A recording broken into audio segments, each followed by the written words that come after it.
ఈ ఒక్క సీసా చాలు 100 మందిని చంపటానికి. కూర్చున్న చోటే రాలిపోతారు.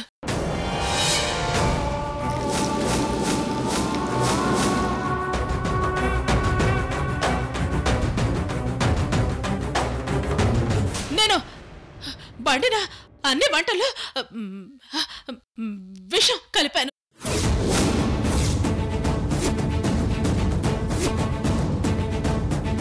నన్ను వెళ్ళని, లేకపోతే చచ్చిపోతాను. చస్తాను చస్తాను అంటా. నువ్వు బ్రతికి ఏంటి ప్రయోజనం చెప్పు నాకు. ఇంతమంది జనాలు ఉసురు పోసుకుని ఏం చేద్దామని? పగా ప్రతీకారాలుంటే మనం చూసుకోవాలి గాని జనం ప్రాణాలు తీయటమేంటి?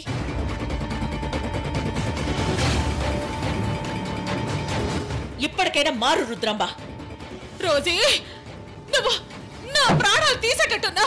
రుద్రంబ, ప్రాణాలు తీయడం నీ హాబీ.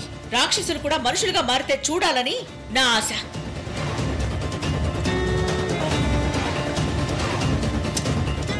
సరిగ్గా నిలబడు. నువ్వు ఇప్పుడేం చచ్చిపోవు. ఇదంతా నీ సైకలాజికల్ ఫీలింగ్ అంతే.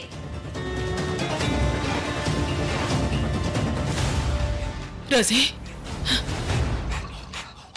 ఏంటి నువ్వనేది? వంటల్లో నువ్వు కలిపింది విషం కాదు.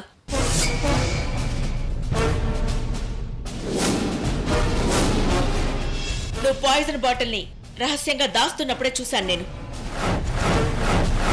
నువ్వు ప్రశాంతంగా నిద్రపోతున్నప్పుడు దాన్ని తీసేసి డమ్మీ బాటిల్ అక్కడ పెట్టాను. నా చేత ఊరు జనాలందర్నీ అంత ప్రేమగా పిలిపిస్తున్నప్పుడే నాకు డౌట్ వచ్చింది రుద్రాంబ. ఒక్కసారి నీ మనసు నువ్వు ప్రశ్నించుకో రుద్రాంబ. ఇంతమంది ఉసురు తీసి నువ్వు సాధించేదేంటి? చనిపోయిన నీ బిడ్డల ఆత్మశాంతి కోసమని భోజనాలు ఏర్పాటు చేశావు. ఊరంతా శ్మశానమైతే నీ పిల్లల ఆత్మలు సంతోషపడతాయా? బంధువుల్ని, స్నేహితుల్ని, పరిచయస్తుల్ని, అభిమానించేవాళ్ళని అందర్నీ పోగొట్టుకుని ఒంటరిగా నువ్వు ఏం సాధిద్దామని? ఇప్పుడు జనాలకి నువ్వు చేసిన నీచపు పని గురించి చెప్పాననుకో, నువ్వేమవుతావు? నీ పరువేమవుతుంది? కనీసం 10 తరాల వరకు నీ గురించి అసహ్యంగా చెప్పుకుంటూనే ఉంటారు. పో, ఇప్పటికైనా మంచిగా బ్రతుకు, మనిషిలా బ్రతుకు.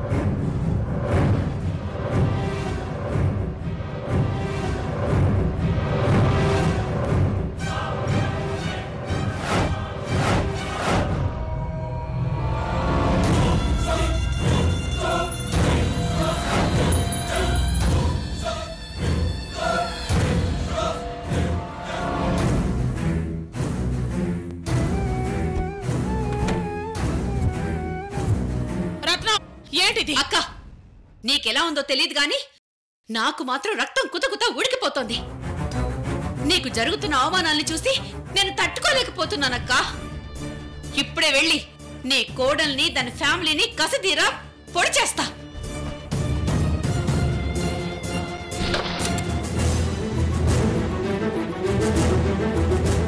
రత్నం, ఆగు.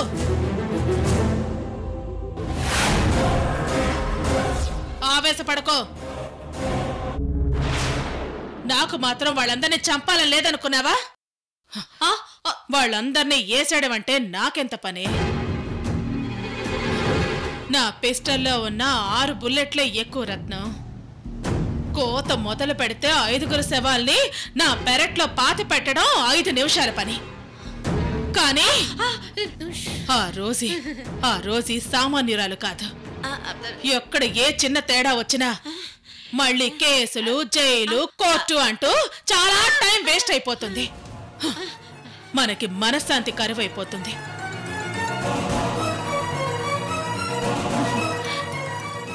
నాకొక తిరుగులేని ఉపాయం తట్టింది. మనకి ఎటువంటి అపాయం లేకుండా వాళ్ళందర్నీ వేసేసే అద్భుతమైన ఆలోచన. రోజీ, నా పేరు ప్రతిష్టలు పెంచుతానంటూ నా ఆస్తులు మొత్తం హారతి కర్పూరంలా మాయించేస్తావు కదూ. నా పరువు నిలబెడతానంటూ ఎక్కడ అరువు కూడా దొరకని పరిస్థితికి తీసుకొస్తావు కదూ. చూడు, నా చేతికి మట్టంటకుండా మిమ్మల్ని అందరినీ దారుణంగా ఎలా చంపుతానో చూడు చూడు.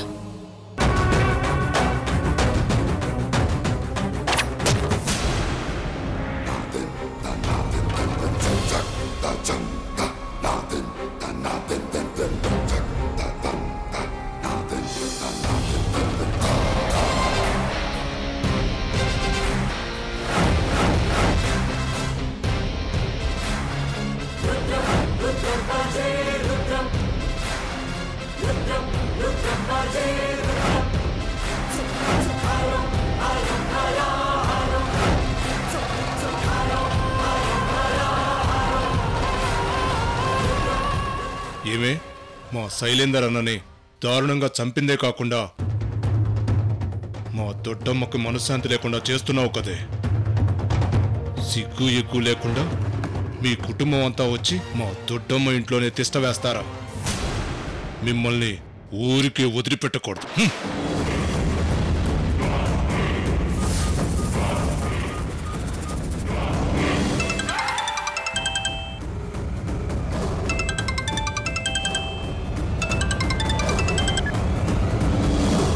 హలో దొడ్డమ్మ, నేను ఫణిని. ఏంట్రా? అమ్మవారి గుడికెళ్లే దారిలో ఉన్నాను. సిందమ్మ రోడ్డు మీద ఒంటరిగా వెళ్తుంది.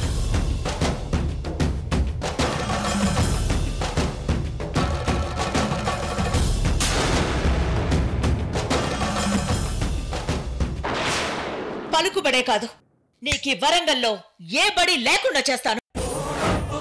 భయంతో వణికిపోతూ నీ కోటలి కాళ్ళు పట్టుకోవాలి. ఏంది దొడ్డమ్మ మాట్లాడో? నా రక్తం సలసలా మరిగిపోతుంది. అన్నని చంపిన రాక్షసి మన కళ్ళ ముందు తిరగటం భరించలేకపోతున్నాను. నువ్వు అంటే రే ఫణి, దొడ్డమ్మ, వచ్చిన ఛాన్స్ ను వదలకూడదు.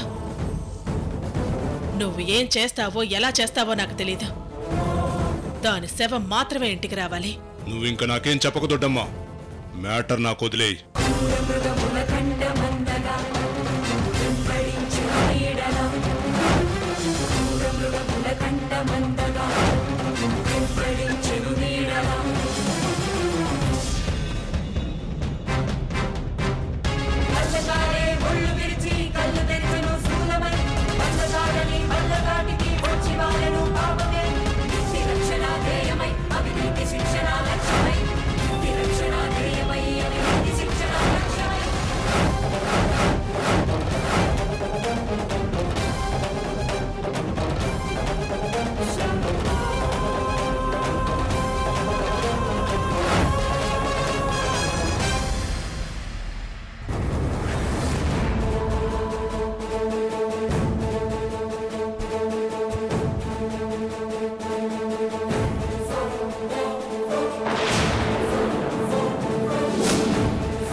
గుడికెళ్తాననే కదా చెప్పింది.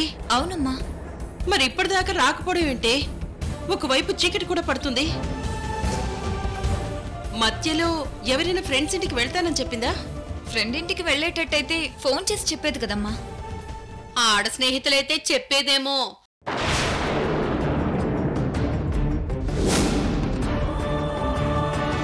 పాపం మగ స్నేహితులైతే సిగ్గు విడిచి ఎలా చెప్తుంది?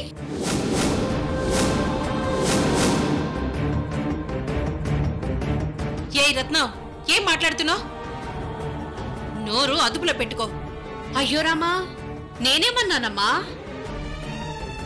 ఇవాళ రేపు ఆడపిల్లలకి మగ స్నేహితులుండడం వింత ఏంటి? నా కూతుళ్ళు చదువుతో పాటు సంస్కారం నేర్చుకున్న వాళ్ళు. ఎవరితో పడితే వాళ్లతో స్నేహం చేసేవాళ్ళు కాదు. ప్రతి తల్లి ఇలాగే అనుకుంటుంది. ఒకసారి పార్కుల దగ్గర, థియేటర్ల దగ్గర చూడండి, అమ్మాయిలు అబ్బాయిలతో ఎంత విచ్చలవిడిగా తిరుగుతున్నారో.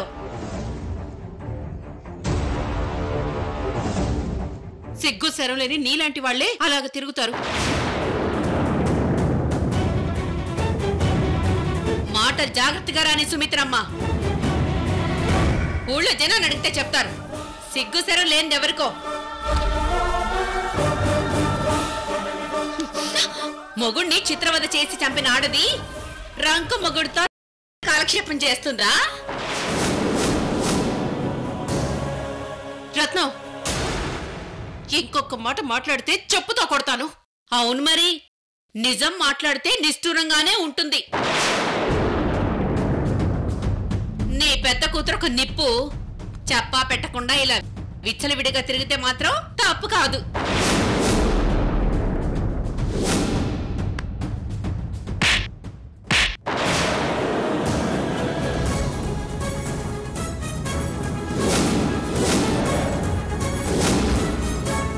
మా అక్క గురించి ఇంకొక మాట తప్పుగా మాట్లాడవంటే నాలుగు కోసేస్తాను. కోళ్లని కోసినంత తేలిగ్గా మనుషుల ప్రాణాలు తీయగలిగిన మీకు నాలుగు కోయడం ఒక లెక్క.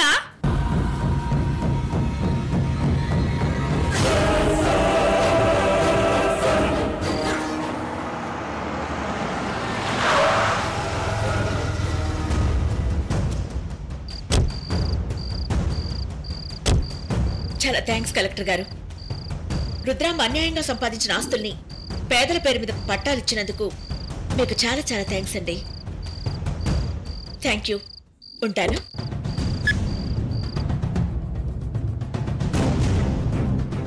ఏంటి సుమిత్ర, అలా టెన్షన్ పడుతున్నారేంటి?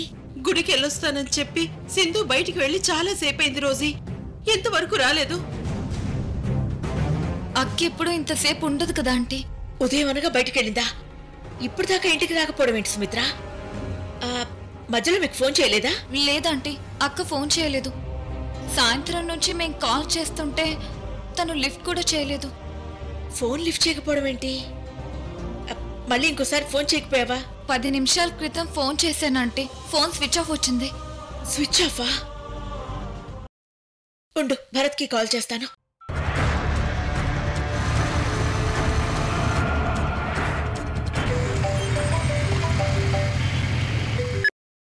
ఆంటీ చెప్పండి. పొద్దున్నే సింధు అమ్మవారి గుడికి వెళ్తానని వెళ్ళిందట. ఇంతవరకు రాలేదు. నువ్వు కంట్రోల్ రూమ్ కి ఒకసారి కాల్ చేసి చెప్తావా? పోలీస్ స్టేషన్లో మీ వాళ్ళందరికీ విషయం చెప్పి అలర్ట్ చెయ్యి. గుడి పరిసరాల్లో ఆ చుట్టుపక్కల ఇళ్లలో వెతకమని చెప్పు. అలాగే ఆంటీ. ఓకే. సుమిత్ర, ఏంటి ఇక్కడ ఏదో గొడవలు జరుగుతున్నట్టుగా పెద్ద పెద్దగా మాటలు వినిపిస్తున్నాయి? ఏం జరిగింది? మా అక్క ఇప్పటిదాకా ఇంటికి రాలేదని మేం టెన్షన్ పడుతుంటే రత్నం నోటికొచ్చినట్టు వాగుతుంది. దానికి ఈ మధ్య నోటి తురుసు బాగా ఎక్కువైంది. లాగి పెట్టి ఒకటి పీకాల్సింది. అవంతి ఆ పనే చేసింది. చిన్నపిల్ల కొడితే ఏం తెలుస్తుంది దానికి నొప్పి? దానికి నోటి మీద వాతలు పెట్టాలి. అవును, సింధు ఇంకా రాకపోవడం ఏంటి? అసలు ఎక్కడికెళ్ళింది? అమ్మవారి గుడికి వెళ్ళొస్తానని పొద్దుననగా బయటికెళ్ళింది. పొద్దున్న 1-2 గంటల్లో రావాల్సిన పిల్ల ఇంకా రాకపోవడం ఏంటి?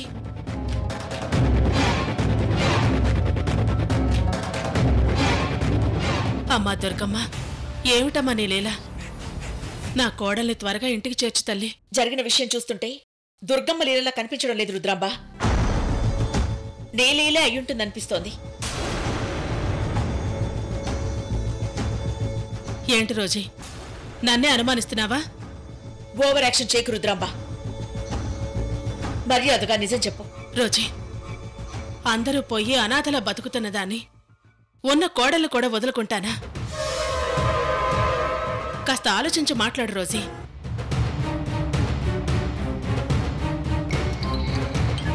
హలో, చెప్పు. దగ్గరలో ఉన్న అన్ని పోలీస్ స్టేషన్స్కి ఇన్ఫార్మ్ చేశాను.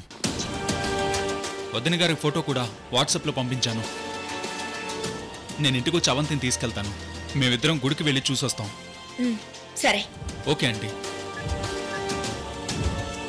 సింధుకేమైనా జరిగినా అందులో నీ హ్యాండ్ ఉందని తెలిసినా నరకం చూస్తావు రుద్రాంబ. నాకేమీ తెలియదని ఎంత చెప్తున్నా నువ్వు నమ్మట్లేదుగా?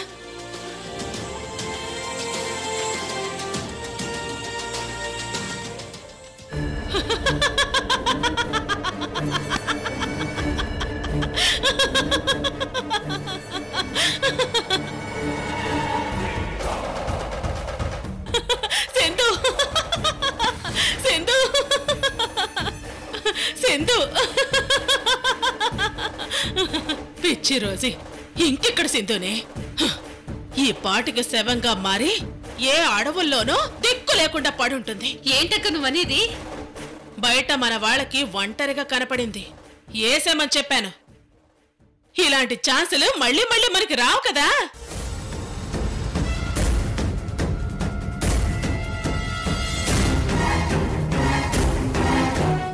అనాథగా మిగిలిన నా కోడలే నాకు సర్వస్వం అనుకున్నాను. నా శేష జీవితం అంతా తనే నాకు తోడు నీడుగా ఉంటుందనుకున్నాను. ఎక్కడుందో ఏమిటో